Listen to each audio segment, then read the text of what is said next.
లోపల బ్రెయిన్స్ ఎలా ఉంటాయి. మెయిన్గా 3 పార్ట్స్ ఉంటాయి కదా బ్రెయిన్లో. ఉంటుంది కదండి సెరిబ్రమ్, సెరిబెల్లమ్, మిడ్ బ్రెయిన్, ఈ టైప్స్ ఆఫ్ పార్ట్స్ ఉంటాయి బ్రెయిన్లో కూడా.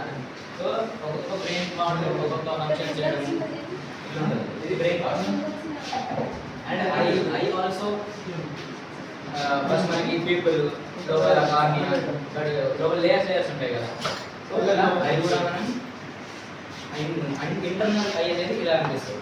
ఇప్పుడు మీకు లైవ్ పంపించాను ఐ బాల్ అలాంటి లోపల మనది కనెక్ట్ అవుతుంది కదా, బ్రెయిన్ కనెక్ట్ అవుతుంది కదా. ఇప్పుడు ఏదైనా విజువల్ అయినా చూసినా కానీ ఏదైనా చూసినా కానీ తొందరగా బ్రెయిన్కి వెళ్ళి ఫాస్ట్ మనం ఏదైనా చేయగలం కదా. సో ఈ I is most important part in our body. మళ్ళీ ఐ అనేది పుట్టినప్పటి నుంచి మనం చనిపోయేదాకా ఐ అనేది ఇంక్రీజ్ అని అంటారు. అంటే ఐ బాల్ స్టార్టింగ్లో మనం పుట్టినప్పుడు ఏ సైజ్ ఉంటుందో అదే సైజులో లాస్ట్ దాకా ఉంటుంది. అదొకటి. నెక్స్ట్ సో ఇది మన చిన్న ఫుడ్ మనం డైజెస్టివ్ సిస్టమ్ కూడా ఇక్కడ మనం చూసుకోవచ్చు. And the respiratory system, expiratory system, what ever it may be. చిన్న ఫుడ్ తింటాము, ఇక్కడ నుంచి పైపు, ఫుడ్ పైప్ నుండి స్టమక్ లోపల ఇంటెస్టైన్ నుంచి వెళ్తాయి కదా. మరి ఇక్కడ intestine, small intestine, large intestine, కింద యానక్స్ నుండి ఎక్స్క్రీట్ అయిపోతుంది. నెక్స్ట్ సో ఇది అనేది లంగ్స్. లంగ్స్ మనకి ఇట్లా ఉంటుంది, ఇటొకటి ఇటొకటి. మధ్య లంగ్స్కి మనం అనుకుంటాం క్యాజువల్గా లెఫ్ట్ సైడ్ హార్ట్ ఉంటుంది. సో హార్ట్ యాక్చువల్గా మిడిల్లో ఉంటుంది, బట్ లెఫ్ట్ కొంచెం టిల్ట్ అయి ఉంటుంది అంతే. లెఫ్ట్కి టిల్ట్ అయి ఉండడం వల్ల మనకి లెఫ్ట్ సైడ్ ఉంటుంది అని అనుకుంటాం అంతే. అంటే ఈ లోవర్ పార్ట్ ఉంది కదా హార్ట్, అంటే ఇది అంటే కింది సైడ్ ఉంది కదా, ఈ వెంట్రికల్స్ అనేవి కింద లెఫ్ట్ సైడ్ కొంచెం టిల్ట్ అయి ఉంటాయి. అంటే ఈ లెవెల్లో చూసుకుంటే అంటే యాక్చువల్గా మిడిల్లో ఉంటుంది, కానీ ఈ వెంట్రికల్స్ అనేవి లెఫ్ట్ సైడ్ కొంచెం టిల్ట్ అవడం వల్ల మనం హార్ట్ ఏమో లెఫ్ట్ సైడ్ ఉంటుంది అని చెప్పేసి అంటాం. కానీ బరాబర్ చూసి మిడిల్ ఉంటుంది, ఈ ప్లేస్లో ఉంటుంది, బట్ కొంచెం ఇప్పుడు టిల్ట్ అయి. మళ్ళీ ఈ వైట్ కలర్ ఈ కనిపిస్తున్నాయి కదా, ఇవంటే రిప్కేజెస్ అన్నట్టు మన బోన్.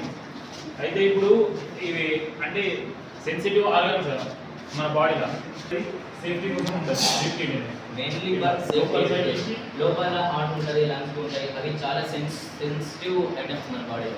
సో వాటికి ప్రొటెక్షన్ కావాలంటే కేజ్ లాగా కవర్ చేసి ప్రొటెక్షన్ ఇస్తాం.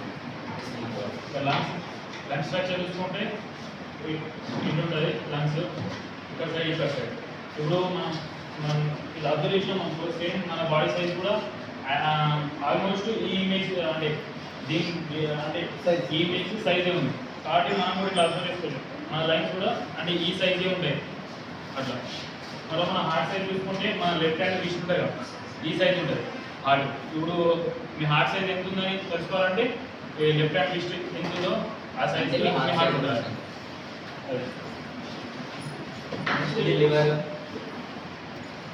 దీని కింద డయాఫ్రామ్ ఉంటుంది లంగ్స్ కింద. అయితే మన డయాఫ్రామ్ అనేది లంగ్స్ కింద ఒక లేయర్ ఉంటుంది ఇట్లా, అంటే వీటిని సెన్సిటివ్ చాలా సెన్సిటివ్ ఉంటాయి కదా. సో వాటి మీద ప్రొటెక్ట్ చేయడానికి ఒక లేయర్ ఉంటుంది. మళ్ళీ అది దీని కింద ఏమంటారు, డోమ్ షేప్ ఉంటుంది. అది ఇన్హలేషన్ ఎగ్జలేషన్లో డయాఫ్రామ్ అనేది యూజ్ అవుతుంది అన్నట్టు. అంటే మన బాడీలో ఆక్సిజన్ లోపల పోవాలంటే లోపల అనేది ప్రెషర్ తక్కువ అవ్వాలి. డయాఫ్రామ్ అనేది ఇట్లా డోమ్ షేప్ వేసుకుంటాం కదా, అది ఇట్లా ఫ్లాట్ షేప్ అవుతుంది. అప్పుడు లోపల ప్రెషర్ తక్కువ ఇన్హలేషన్ అవుతుంది, అంటే ఆక్సిజన్ లోపలికి వస్తుంది. నెక్స్ట్ ఏమవుతుంది, ఇప్పుడు కొన్ని పైనకి డయాఫ్రామ్ ఫ్లాట్ ఉంటుంది కదా, డయాఫ్రామ్ అనేది ఇలా మళ్ళీ ఇట్లా బెండ్ అవుతుంది, అంటే లోపల ప్రెషర్ క్రియేట్ అయ్యి మళ్ళీ గాలి అనేది బయటకు వస్తుంది. అప్పుడు ఎగ్జలేషన్ అవుతుంది. అంటే డయాఫ్రామ్ అనేది బ్రీతింగ్ ఇన్హలేషన్ ఎగ్జలేషన్లో యూజ్ అవుతుంది డయాఫ్రామ్.